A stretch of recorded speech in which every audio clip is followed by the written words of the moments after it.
Number 5, legal and judicial reform. Number 27, that financiers of terrorism, banditry, and kidnapping be publicly named, sanctioned, and prosecuted.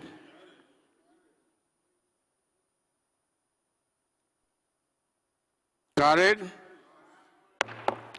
28, that terrorism-related prosecution be open, expeditious, and transparent. Carried.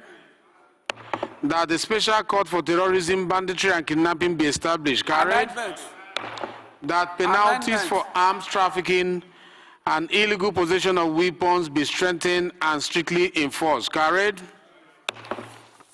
31, that a Truth, Justice, and Reconciliation Commission be established to address extremist, communal, and religiously motivated violence. Carried.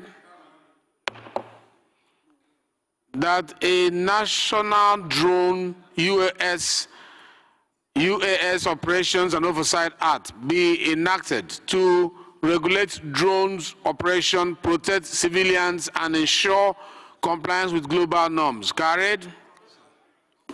Observation, yes? Thank you very much.